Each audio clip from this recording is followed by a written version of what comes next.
Welcome back to Celebrity Sphere, where we delve into the lives of iconic stars. Today we're taking an in-depth look at some of the untold story of the one and only Godfather of Soul, James Brown, including his final words. James Brown's name was originally Joseph James Brown, but a birth certificate mix-up switched his first and middle names.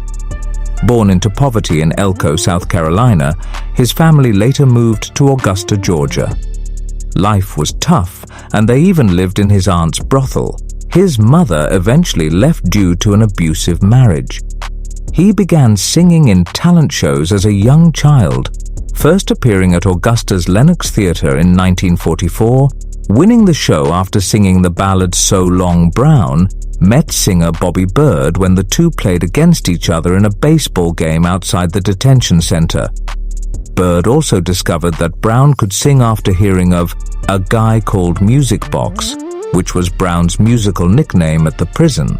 Brown eventually joined Bobby Bird's group in 1954. The group had evolved from the Gospel Starlighters, an a cappella gospel group, to an R&B group with the name The Avans. The group changed its name, first to the Tocoa Band and then to the Flames. October 1958, Brown released the ballad Try Me, which hit #1 on the R&B chart in the beginning of 1959, becoming the first of 17 chart-topping R&B hits. Brown's main social activism was in preserving the need for education among youths, influenced by his own troubled childhood and his being forced to drop out of the 7th grade for wearing insufficient clothes.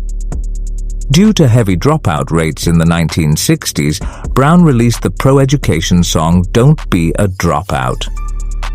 Royalties of the song were donated to dropout prevention charity programs throughout the remainder of his life.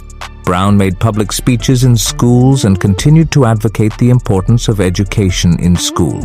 Upon filing his will in 2002, Brown advised that most of the money in his estate go into creating the I Feel Good, Inc.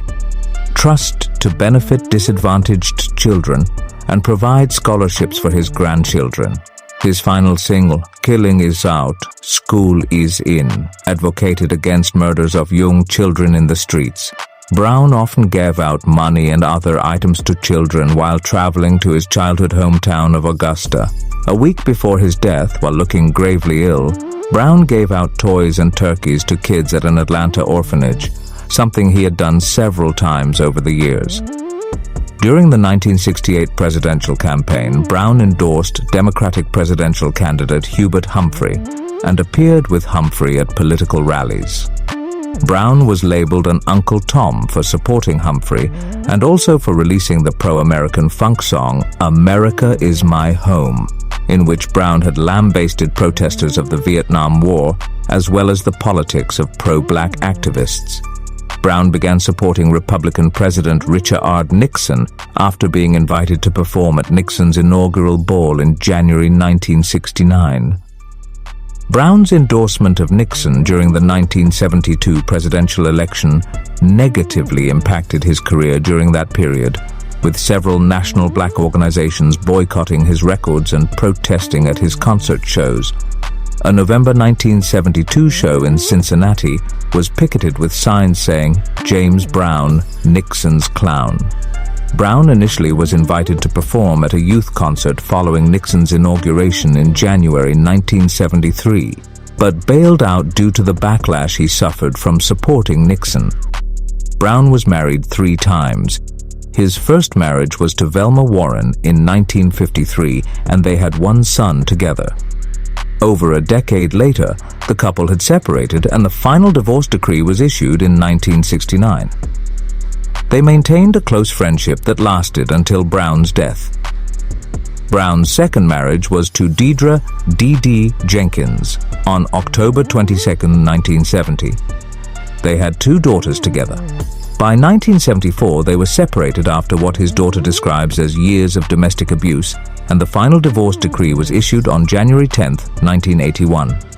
His third marriage was to Adrienne Lois Rodriguez, March 9, 1950, January 6, 1996 in 1984. It was a contentious marriage that made headlines due to domestic abuse complaints. Rodriguez filed for divorce in 1988, citing years of cruelty treatment, but they reconciled. Less than a year after Rodriguez died in 1996, Brown hired Tommy Ray Heine to be a background singer for his band. She later claimed that she was his fourth. Brown's personal life was marred by numerous brushes with the law. At the age of 16, he was convicted of theft and served 3 years in juvenile prison. During a concert held at Club 15 in Macon, Georgia in 1963, while Otis Redding was performing alongside his former band, Johnny Jenkins and the Pine Toppers, Brown, reportedly wielding 2 shotguns, tried to shoot his musical rival Joe Tex. The incident led to multiple people being shot and stabbed, since Brown was still on parole at the time. In December 2006, Brown went to the Emory Crawford Long Memorial Hospital for medical evaluation and was admitted for observation and treatment. According to Charles Bobbitt, his longtime personal manager and friend, Brown had been struggling with a noisy cough since returning from a November trip to Europe. Yet, Bobbitt said the singer had a history of never complaining about being sick and often performed while ill. On Christmas Day 2006, Brown died at approximately 1:45 a.m. at age 73 from congestive heart failure resulting from complications of pneumonia. Bobbitt was at his bedside and later reported that Brown stuttered, "I'm going away tonight," then took 3 long, quiet breaths and fell asleep before dying. And that marked the end of an era, the end of the Godfather of Soul. Do not forget to like and subscribe for more interesting videos.